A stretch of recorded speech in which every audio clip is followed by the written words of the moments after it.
Welcome to AgencyRise, the podcast where digital marketing agencies rise together. I'm your host, Chris Rudolph. I spent the last decade coaching digital agency founders, helping them scale, systemize operations, and break free from the day-to-day grind. On this podcast, we talk about what really moves the needle for agencies, getting clients, building a team, creating systems, productivity, focus, and freedom. So no hype here, no guru nonsense, just real conversations from the agency trenches. So today, my guest is Joe Pulizzi. Joe is known as the godfather of content marketing.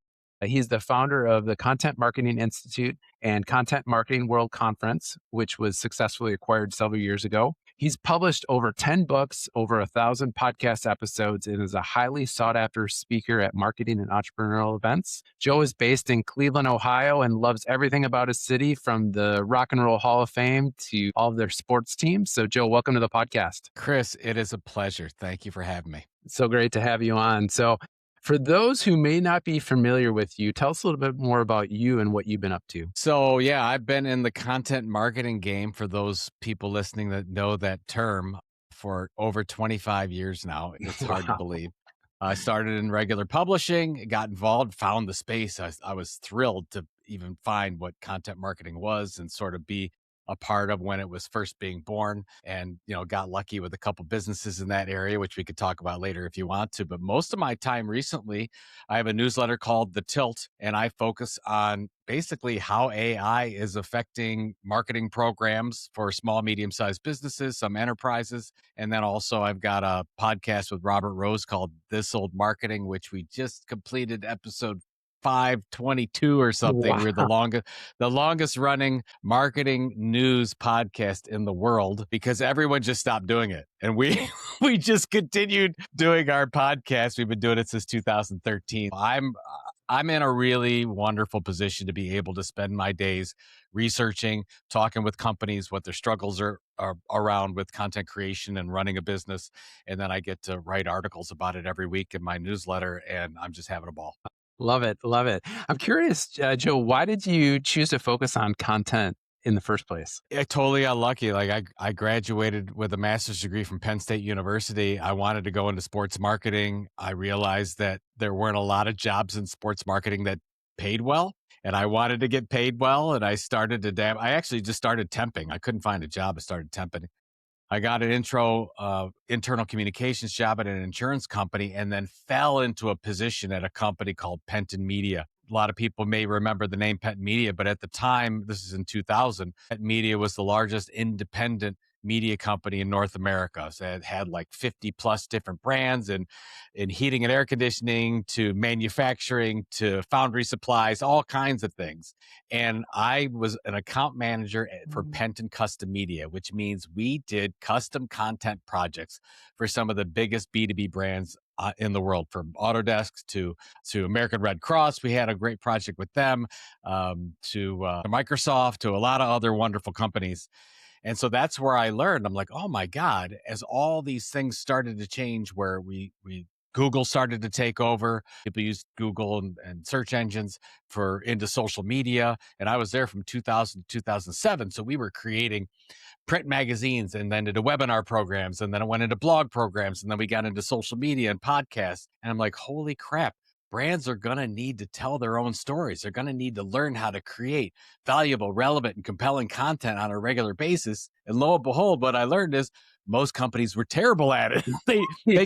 They could create lots of content about their products and services, but they couldn't create content that their customers were truly interested in. And that's when, in 2007, through a couple different pivots, created Content Marketing Institute, which was all about helping marketers understand the strategies and the how-to behind this practice of content marketing. How do I build an audience that comes to know, like, and trust me by delivering great information on an ongoing basis? So started doing that, created, as you talked about, the event Content Marketing World, had that, started to talk about it in 2010, believe it or not. Wow. And I'm like, how do we get like 100 people to go to an event in Cleveland, Ohio around the practice of content marketing? And it was truly a pipe dream. And a year later, we had 660 people show up for that event from like 15 different countries. And by 2015, we had 4,000 people from like 70 different countries come to Cleveland, Ohio, of all places, Wow. to talk about the practice of content marketing. And it was just, it was a dream come true going from those business owners that are listening to this. We were way in, my wife and I owned the business. We were in a lot of debt. We had two small kids at the time, just trying to make it. And we caught on to this tidal wave of content marketing, whether it was because we positioned it as content marketing, which nobody really called at the time, Mm. or whether it was just something hot and it took off. We were there for it all, and it was wonderful to see that. And then, as you mentioned, we always had a desire to sell the organization, and we sold Content Marketing Institute and the event in 2016 to Informa. And I've just been I was just been dabbling in all sorts of things from that moment on, but really just keeping my pulse on what's going on in content marketing. And I love to go out and speak about it and write about it. And so that's where we are today. That's awesome. I know, to have their agency acquired or their business acquired is a big aspiration of folks in our audience. Any tips around how to best position or best prepare your agency for acquisition? Yeah, I was lucky. I got a lot of really good advice as I was starting. So when I wrote down when I left Penton in the beginning of 2007, I 6 months later, I had a plan written down for what I wanted to sell the company for and when I wanted to sell it by. I've met with a lot of entrepreneurs and agency owners that don't have a plan for doing that. So, like, figure out, like, what do you want? What kind of money are we talking about? When you sell, do you want to stay involved in it? Do you want to leave immediately? When do you want this to happen? Really simple things that you need to answer. But what I find out is people always say, oh, they want to sell their company, but they don't just think about, I want to make this much money. So we launched the business in 2008, again, this is very audacious because we're generating no profit at the time. I wrote down, I will sell the company in 2015 for at least $15 million. And I wrote that down in a notepad and I reviewed it every day. And I had it on the top of my head, like, what am I going to Love do? it. What am I going to do today to make sure I hit that goal in 2015? And the number of 15 million was very precise because I talked to my accountant and I said, we sort of worked out the deal. If I live with these means in mind and and with the kids and thinking about forever money for them and generational wealth for them, what do I need at the end of the day? And he said, well, you need $10 million at the end of the day after taxes. So make sure you sell for at least 15 million. So that was my number. Wow. I love that. And I made because of that number and because of that timetable, we made very strategic decisions. We bought an awards program, we bought a database, we bought a West Coast event, all because I was trying to hit that goal by 2015.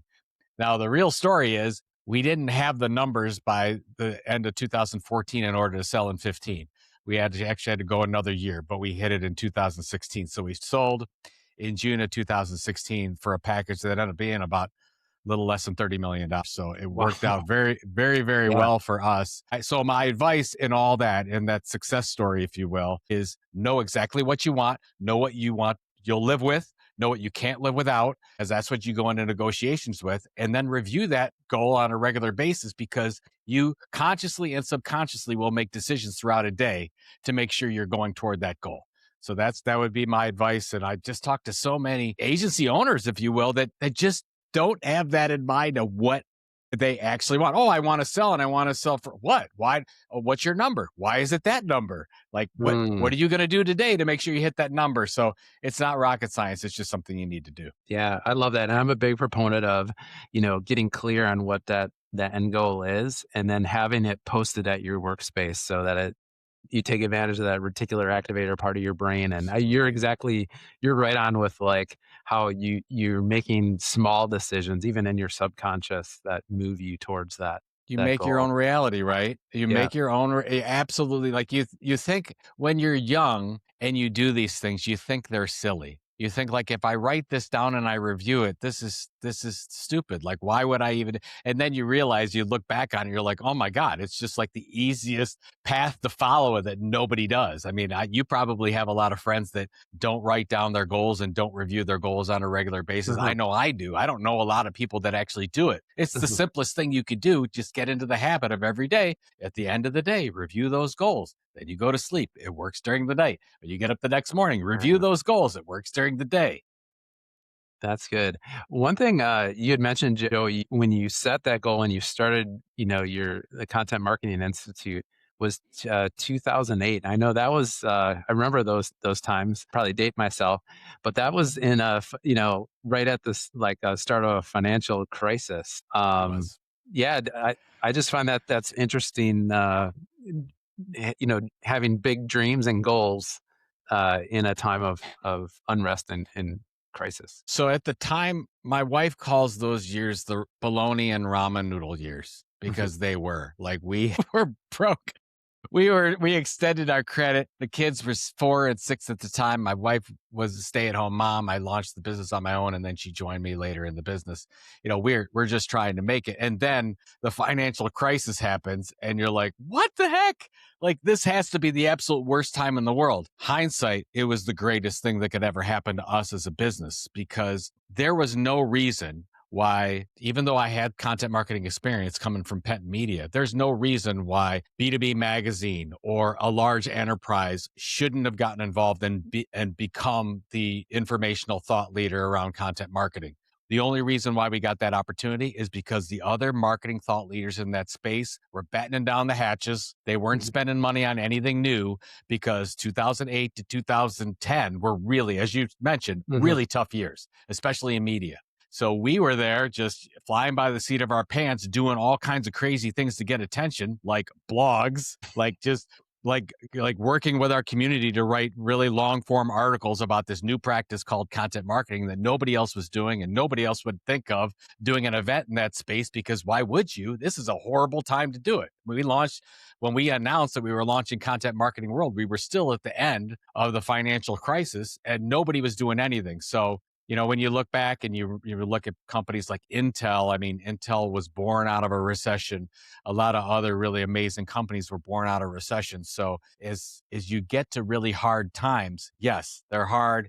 You make some tough decisions, but you also have to realize that your competition is dealing with the same thing as well. And if you focus on what you really want to be an expert in, you have an opportunity to maybe do things that you wouldn't normally be able to do. So that's kind of how it happened. You're right. At the time, terrible. Hindsight, I don't think we would have been able to build that business if we didn't get that opportunity from other companies not going down that content marketing path. Yeah, that's good. I want the agency founders out there to listen to that of like times of disruption are really, there's a lot of fear and it's scary, but like those are the times where the opportunities are if you are bold enough to step out and be innovative and move forward and be consistent. Yeah. So a lot has changed in content marketing over the time that you've been involved. How have things changed in the last 5 years? It really changed in November of 22 when ChatGPT came out. And that changed everything. Now, we saw this natural progression of the algorithms were taking over. It's harder to cut through the clutter. There's more content than ever before. How do we build an audience? I mean, it every day it was getting more difficult. What's changing the landscape right now is the rise of synthetic content. I mean, and you only need to go so far as say, oh, okay, well, if I look on the Billboard Top 100 charts, there's always an AI artist on that list now. Every week since I think last October, there's been an AI artist on there. I don't know if people are paying attention to that. We look at, that art, that piece of content or that design is being done by AI, or somebody used AI to write that book. I mean, if you look at Amazon's new practice for self-publishing, they are telling authors now that they can't upload more than 3 books a day. I want you to think about that for a second. Especially those that have written a book, right? Like, how is that? I mean, the book, but let's see, let's take Content Inc., which I wrote the second edition in 2021. That took me from start to finish 9 months, which is quick for a book. So think about somebody uploading 3 books a day. Like, we are in the volume of content that we've never seen before. And you may look at it as AI slop. It is getting better, but the point is we're getting to a point, or we're going to get to a point where people don't care where it's coming from, who it's coming from. I would say in a couple of years, nobody's going to ask, is that AI? They're just going to ask, did it do the job? How did it make me feel?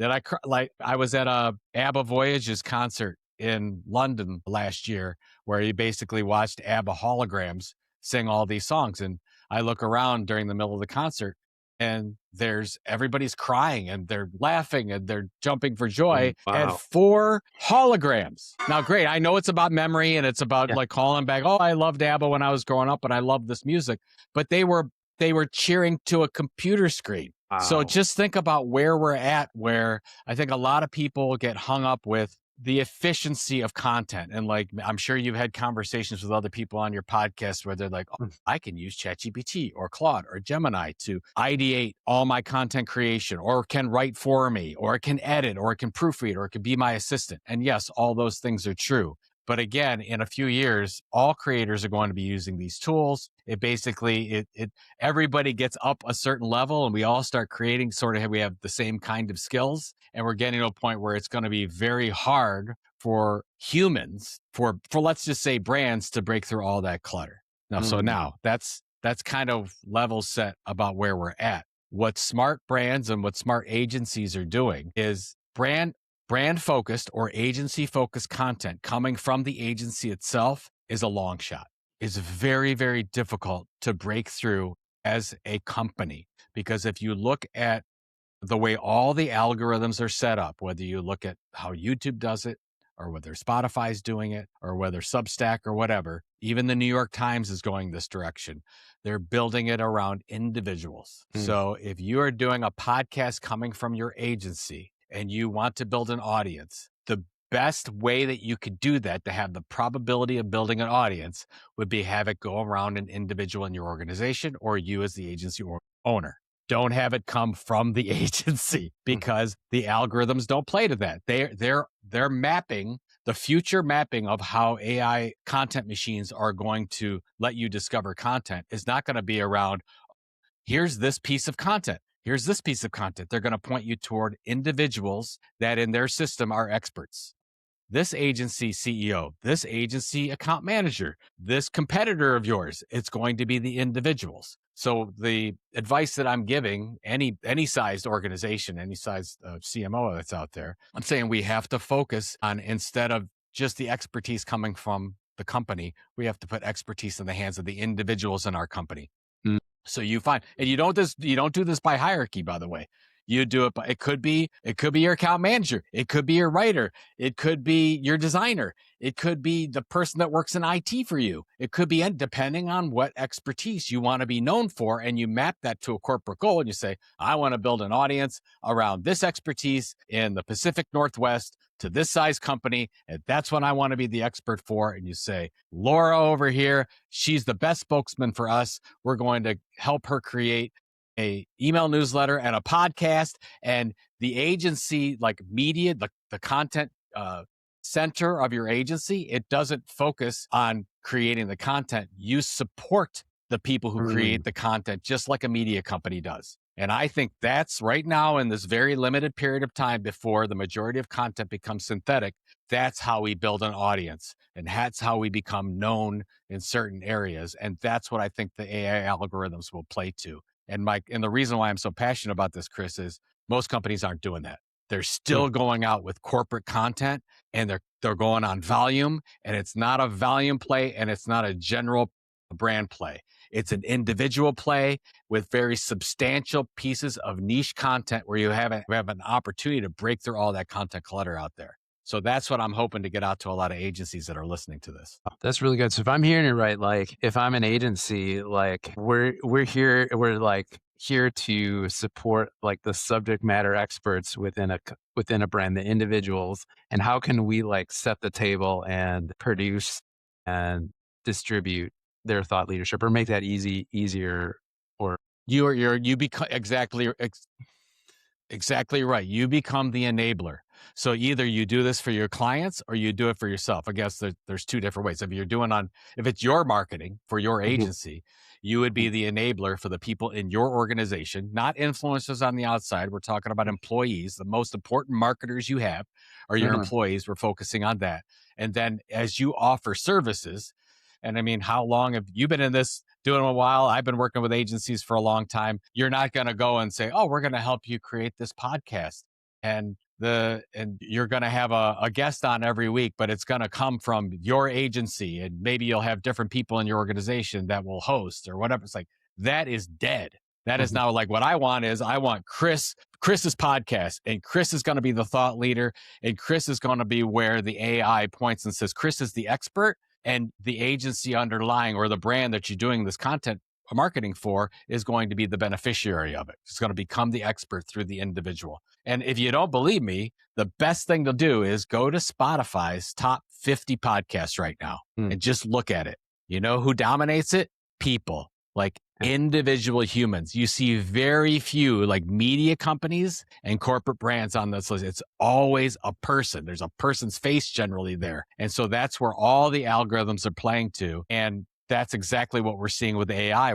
They're taking it from that social media era into this AI layer that's coming between us and the content. And they're saying, okay, who are the individuals? And you're going to see that happen. And as you see the more and more of the same companies are owning these things, you're just going to see the same thing play over where you're going to go on LinkedIn and you're going to go on YouTube and you're going to go on Spotify and they're recommending the same experts because they're all playing with the same kind of learning algorithm, if you will. So, and by the way, my phrase for the year is I don't know. Like I don't have the answers because it's changing so fast. But with the information I have right now, that's what looks like it's going to happen. Yeah, that's really interesting because as the computers and the machines are upgrading and adoption is increasing, it's the humans that are what the human aspect of what people are looking for. Yeah, and human and the thing is, the question you get a lot is from business owners are like, oh well, what if the person that I does the podcast or does the newsletter leaves the company? Like there's a lot of risk there or whatever. I'm like, yeah, there's risk there. I mean, obviously you're going to want to work something out, maybe a name, image, likeness deal or something with that. So oh yeah, there you go. Yeah, so everybody's protected in that, but it's either that or invisibility. Like you can try.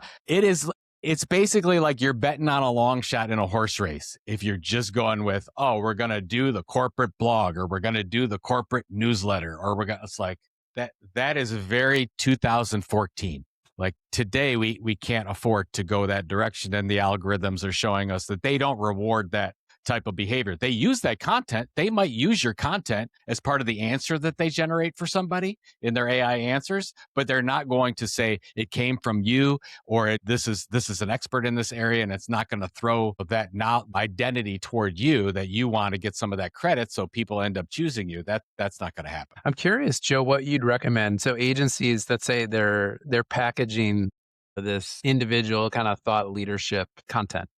And for those that aren't in that mindset, let's say CEOs or whoever's making decisions at these brands, is there any place that agencies can go for like the evidence and stats of the power of this to like really back them up as they're looking to sell these type of services? Yeah, I rely on my friends at Marketing AI Institute for a lot of this information. So if you're looking at how people are using AI and what the trends are, Paul and Kathy and the team over there do a great job. I also listen to the Artificial Intelligence podcast from Paul Reitzer, does a great job in kind of telling you what's going on. So I rely on a lot of that. I mean, that's one of the benefits of having a 13-year-old podcast where every week I'm forced to look at the research and the data about what's going on in content.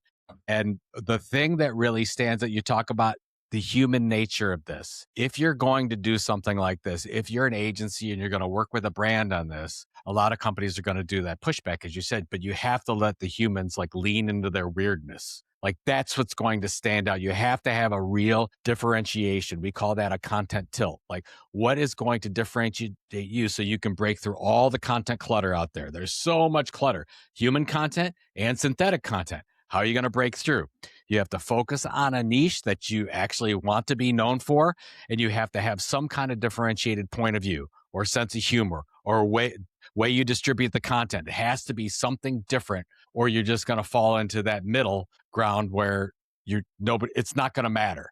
And that's what, if I had to cry about something in the content marketing industry, that's the thing that's most disappointing is that organizations right now, they spend most of their time creating content. Like content is the thing that companies do the most of, whether it's product and service content, PR content, content creation for building audiences or content marketing. We create all sorts of content. We do most of it. And unfortunately, most of it is not worth their time to do. It just doesn't move the needle on anything. So I would recommend any agency is not even for your clients, but for yourself. It's okay. First of all, what are you doing? And is it working at all? And a lot of the things that agencies have been doing for a long time, maybe you've been doing a newsletter, maybe you're doing a podcast, or maybe you're doing a YouTube series or a webinar or whatever, you need to take an honest look at it and say, it's not moving the needle at all. So let's take the resources and move it toward this effort of enabling our superstars within our organization. And the great thing that a lot of agencies have is you have people in your organization that know how to create content. A lot of them are doing it for themselves. They have their own TikToks and their own Instagram reels. Well, thankfully, you can lean into that. If they're already enjoying that and they already have an expertise, you're like, great. Like, and that's what's wonderful about Gen Z and Gen Alpha is most of them are pretty good at content creation and they only need a phone to do it. Yeah. So you can do a lot of things with them and they're open to it. And what we found in a lot of other situations, not for agencies, but a lot of other small companies that we worked with and I've heard from, there's employees that start creating content and doing this as their 10% or 20% of their time. They're happier. It's a creative outlet for them. They stay longer. So I think that if you're worried about them leaving, I think they'll stay because you give them this opportunity to not only work the job that they're supposed to be working, but work on something that's creative. Yeah, that's interesting. Like personal branding and content being a retention strategy, not something you fear, like that. Oh, that I like that.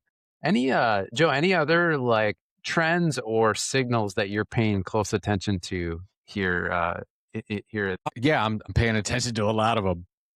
What I believe is going to happen is that, so we'll set the back to where we talked about you want to be known for something and you want to be known for it across multiple platforms. And so you might start with a newsletter and then you might say there's a podcast as part of that or a Substack or whatever the case is, or LinkedIn, and you start come to known for that. You want to make sure part of that happens outside the algorithm. That's why email newsletters are so critical, or communities or membership, because you're going to have all this happening inside the system that's basically run by 8 companies: Microsoft, OpenAI, Apple, Google. I mean, all these platforms are controlling the way AI is going, and we're trying to get found within all that algorithm that's going on. As protection, you've got to make sure you have some things outside the system, because we don't know where this algorithm is going to go. So what you can do is say, look, I'm going to do a rent to own strategy. And this is not a new thing because we've talked about it forever, where you want to be found in search so you can build your newsletter or community. You want to be found in social so you can build your newsletter community. Same thing. You want to be found in AI mentions and citations so that ultimately you can build something outside, diversify yourself, and protect yourself when whatever happens to the system happens to the system. Because we can't look that far out. I mean, I'm looking probably 18 months to 24 months out. After that, all bets are off. Like, I don't know if your AI assistant or however you get your information is going to completely curate it for you. Like, it'll be a brand new piece of content made of bits and pieces of synthetic and human content. I think that that's going to be a thing, but I don't want to go that far out because who knows? We're just guessing at this point. So what I want you to do as an agency is protect yourself. So yes, you want to be known for these 3 things or these 5 terms. You're going to set up your 3 to 5 people to own those things. You're going to set them up and every one of those people are going to have something that goes offline, that you get customer data, audience data, direct permission. And generally that's an email newsletter, but could also be a mini community. It could also be a membership. Could be a print newsletter or magazine program. I don't know. It could be an event. It could be a webinar series, something that happens outside of the system. So those are the 2 things that I want people to focus on. And that's where I think the trend is heading, is you've got this one, I'm going to be found inside the system, and I'm going to take all that leverage and opportunity. I'm going to move it to something outside the system. I've dabbled with all 3 of the major LLMs. So dabbled with Gemini, Claude, and ChatGPT. Honestly, you can't go wrong with any of them, but I have spent most of my time with ChatGPT just because it's my first one. And I use that for every research piece and piece of content for ideation. And I feel like, I don't know if you've ever read the book Stranger in a Strange Land. Chris, do you know that book? Okay. Stranger in a Strange Land is one of my favorite science fiction books of all time. It's by Robert Heinlein. I'm not going to get into the whole, what it's about, but there's a character in there called Jubal Harshaw. And Jubal Harshaw, basically, he has content ideas all day long. And this is a very misogynist book. When he gets an idea, he sends it out to a female secretary and says, here's the idea, here's the abstract, go write it and then publish it over here. And then he says, he has another idea. Oh, I like this idea. I like where we're going. And he has these ideas all day long. That's how I use ChatGPT. I have an idea. I'm like, oh my God, here's my idea. And I use a tool called Whisperflow. I don't know if you're familiar with Whisperflow. Whisperflow and ChatGPT are my two favorite pieces of software because Whisperflow, I talk into it. It's an audio assistant, and it will make sense of the gibberish coming out of my mouth almost in real time. And then I take that and that funnels it into ChatGPT. So I can do these like Jubal Harshaw. I'm like, oh man, I just got this idea where I think that identity and mapping nodes are going to be centered in AI around the individual, but we need to I'm going at it. I do this every day. And then I have my ChatGPT, which I named Leo, which is terrible. But anyways, I named it a person. I personified it where it helps me goes back and forth. And that's what I use.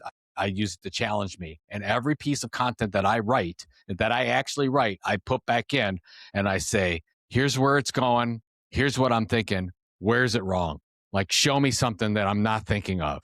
And almost every time it catches me on something and it makes me a better writer because in the past, that was a human being. And sometimes because of the human friction involved, I wouldn't go to that human being or didn't want to spend the money to do it. And now I have somebody that, as ChatGPT, has better memory, knows all the articles that I've written, knows what I want, and it knows my goal of exactly the kind of content that I want to write. It helps me come back and it challenges me on a regular basis. So ChatGPT and Whisperflow are the two that I use every day. I still write down my goals, Chris. I write down my goals. I have I have pieces of paper around this office. You can't see it, but I have journals and notebooks from different years of past, and I go through them and I write down my goals, and they change on a regular basis. But historically, they've been, financial goals, career goals, spiritual goals, philanthropic goals, and physical and mental goals. And I generally have one big goal under each one of those, maybe two, but I like to keep it to 5 or 6 overall goals, and I like to hit all the categories. And I review those on a regular basis. And depending on where I'm heading, I might change it, but I like to have that going all year long. And same thing, it's like I wake up to them, I review them. What am I doing? Before I go to sleep at night, I want to review those, and it kind of feeds the entire day for me. Well, my book is Think and Grow Rich by Napoleon Hill. Now, again, this book was written in 1937, so you might think it's a misogynist book because it only talks about it. This is for men, but I love that book so much. And basically, it's the power of we talked about this in the beginning. It's the power of what you think, and what you think that you can make come true if you do this. So in my new book, Burn the Playbook, at the beginning of each chapter, I take a quote from Napoleon Hill and I say what it means today to me. And I try to bring it into, the 2020s, if you will, and have people think about, I want people to experience Think and Grow Rich without just pushing it away. It's still an amazing, I don't know if you ever read it. It's still an amazing book. I usually read it once a year, just to get and it's really all about, you have the power through how you think to change the course of who you want to be. And I really believe in, if you want to believe in like Tony Robbins, the power of positive thinking, it's along that realm. So I read that book every year, and I would recommend that to anybody. Man, I've given so much probably questionable advice on this podcast as we go. You probably would understand it given your background, Chris, but I think once a week you need to do a reset and figure out what's the most important to you. And that generally revolves around your relationships, your family, the people close to you in your life. And what I have found from working with a lot of entrepreneurs who you're working all the time, sometimes it's a little out of control, and you really want the business to succeed. And sometimes we focus so much on the business, we don't realize the most important thing is not the business. It's the people that are in your house right now, or it's your parents or whoever that is. So I would just say, spend a time, put it on your calendar every week to just do a level set. And it's really easy. All you have to do is think about these people. It's like, you don't have to like do anything functional with it. It's like, I'm going to spend this time and meditate on the people that are most important to me. And that makes such a difference throughout the week. And I would just say, sometimes it's very easy. And there was a time when I was so driven in business where it was all about me, me, me. I got up doing this. I'm going to build this. I'm going to do this. That I really feel like I forgot a few years about where my kids were really younger. I don't have a regret in that, but I go back and I'm like, I could have handled that better. So now I really want to make sure that I don't ever do that again, where those things are important, like business, like this podcast. You're doing this for a reason because agency owners have a lot of issues, personal and business related. And we want to talk about those. But remember, the personal comes before the business and relationships are first. So make sure you find the time in your week to focus on that first, and then everything else will take care of itself. So if you like all this stuff and you want to learn more about AI and content creation and that type of stuff, I talk about it every Friday in my newsletter. It's called The Tilt. So if you go to thetilt.com, you can subscribe. All I'm going to give you is one email a week, and it's generally 1,000 words on something that I think is really, really important for business owners to know at this point regarding marketing, building wealth, or content creation. Thanks for having me, Christian, and congratulations on the podcast. It's never easy to start a thing like this, so I'm proud of you that you did it.